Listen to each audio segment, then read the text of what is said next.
కోసమే ఎదురు చూస్తున్నావా బాబు?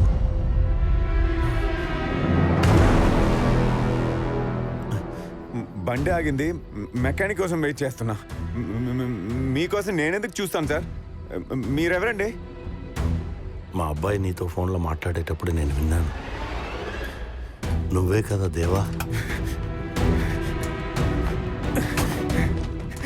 సార్ తప్పైపోయింది సార్. సార్ తప్పైపోయింది సార్. లేదు. క్షమించండి సార్, క్షమించండి సార్. ఇందులో నీ తప్పు ఏమో.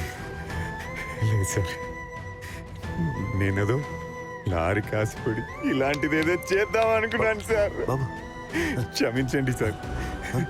నేను ఎవరికి చెప్పను, కంగారు పడక.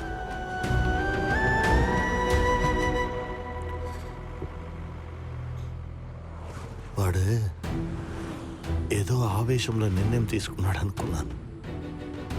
నిన్న ఇక్కడ చూశాకే తెలిసింది ఆలోచించే తీసుకున్నాడని. ఎప్పుడు నా కొడుకే నన్ను చంపేద్దాం అనుకున్నాడో అప్పుడే నేను చచ్చిపోయాను. సూసైడ్ చేసుకుందాం అనుకున్నాను బాబు. కానీ వాడు ప్లాన్ చేసినట్టు పోకపోతే నా చావు కూడా వాడికి ఉపయోగపడలేదని బాధపడతాడనే ఇన్ని రోజులు వెయిట్ చేశాను. నన్ను చంపితే మీరు హంతకులు అవుతారు కదా. సార్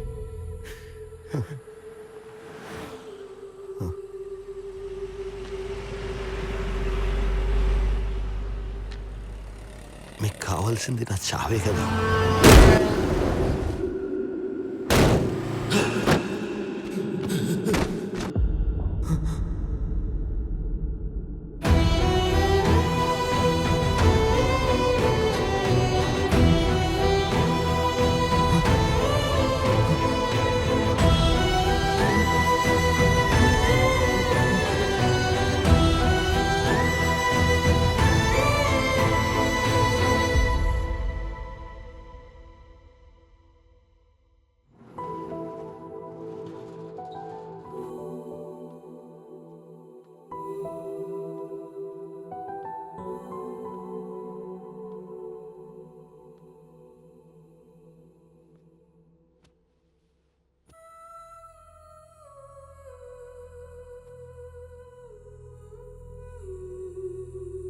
తెలిసే వెళ్ళావా నాన్న?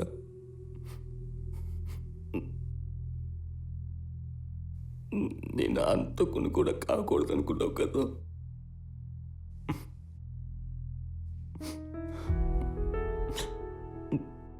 నువ్వు పోతే అన్నీ వస్తాయి అనుకున్నాను, కానీ నువ్వే అన్నీ అని తెలుసుకోలేకపోయాను. నేనే నీ ప్రాణం అన్నా. ఆ ప్రాణాలు ఇచ్చేద్దాం అనుకున్నావా?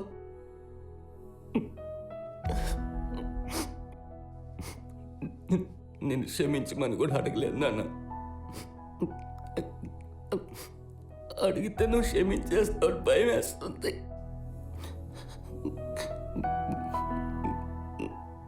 నీలాంటి తండ్రి ఎవరికి ఉండడు,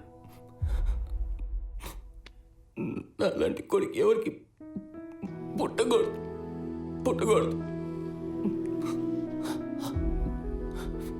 నువ్వు రోజు చెట్లకు నీళ్ళు పోస్తావు కదా నాన్న. తెలియకుండా ముళ్ళ కచ్చి కూడా పోసేసాను.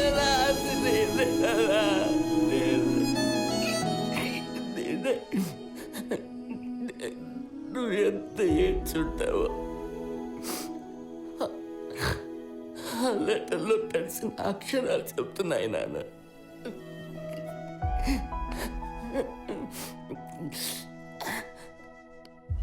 ఇంక నేనేం చెప్పను, చెప్పను. నీకు నయమైన తర్వాత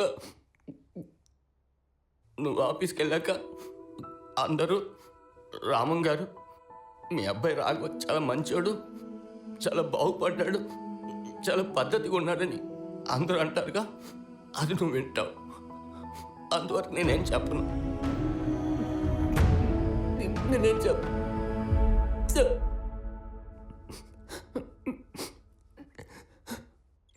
ఎక్స్క్యూజ్ మీ, ఎవరు మీరు? పక్కకు జరగండి. స్ట్రెచర్ రెడీ చేయండి, పోస్ట్ మార్టంకి పంపించాలి. పోస్ట్ మార్టం ఏంటి? సారీ టు సే అండి, హీస్ నో మోర్. ఇంకా కాలేదా?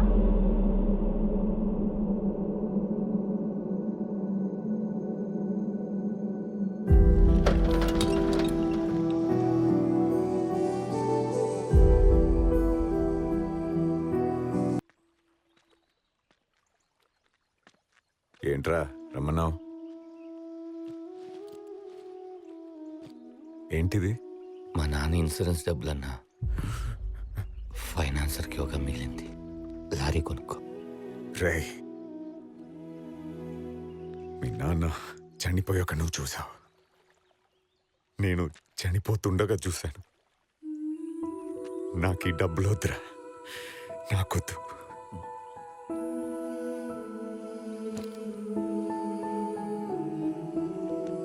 చదువులో ఫెయిల్ అయ్యాను, మనిషిగా కూడా ఫెయిల్ అయ్యాను, లైఫ్లో సెటిల్ అవడంలో ఫెయిల్ అయ్యాను. ఇలా ప్రతి విషయంలో ఫెయిల్ అవుతూనే ఉన్నాను.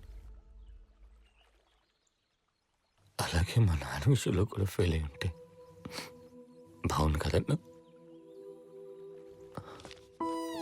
మా అమ్మకి చెప్పేద్దాం అనుకుంటున్నాను. రే, మీ నాన్నని చంపేసి మీ నాన్న చివరి కోరు కూడా చంపేస్తావా? ఇది ప్రపంచానికి తెలియకూడదు అనుకున్నాడు మీ నాన్న. కాబట్టి ఇది ఎవరికి చెప్పొద్దు. 3 నెలల నుంచి నరకం అనిపిస్తున్నాను. క్షమించడానికి తప్పు చేసేసి చాలా హ్యాపీగా తిరిగేస్తా. అసలు నాకు శిక్ష ఏంటన్నా? రే, నువ్వు మారావన్న విషయం తెలియకుండానే పోయాడు కదరా మీ నాన్న.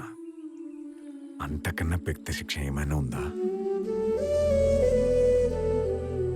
రాఘవ, మీ నాన్న నిన్ను నమ్మిన ఒకే ఒక్క విషయం, మీ అమ్మనైనా బాగా చూసుకుంటావని. అదైనా సరిగ్గా చెయ్యి.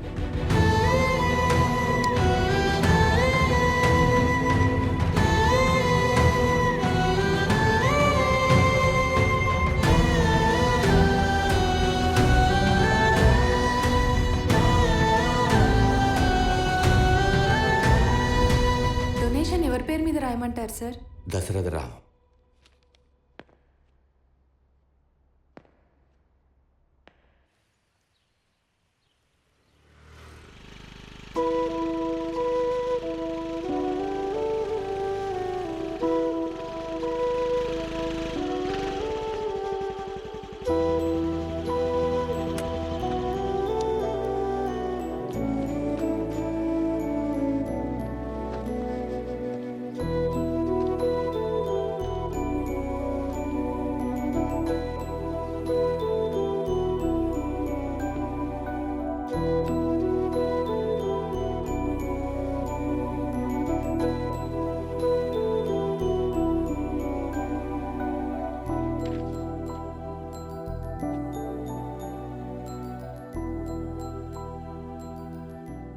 ఎరా, ఎంతకాలమని అలా ఉంటావు?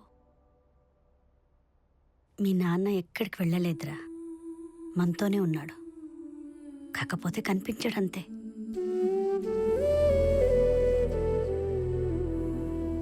ఆ రోజైనా పెళ్ళికి వెళ్ళకుండా ఉండుంటే బాగున్నావు.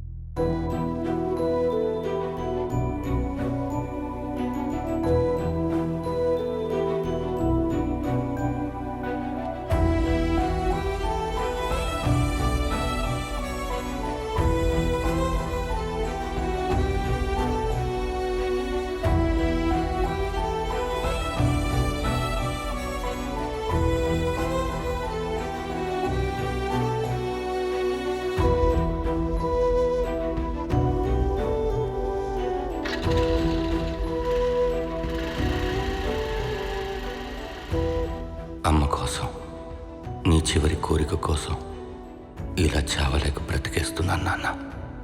మరో జన్మంటూ ఉంటే ఈసారి నీ కొడుకులా కాకుండా నీ కాళ్ళకి చెప్పులా పుట్టాలనుంది.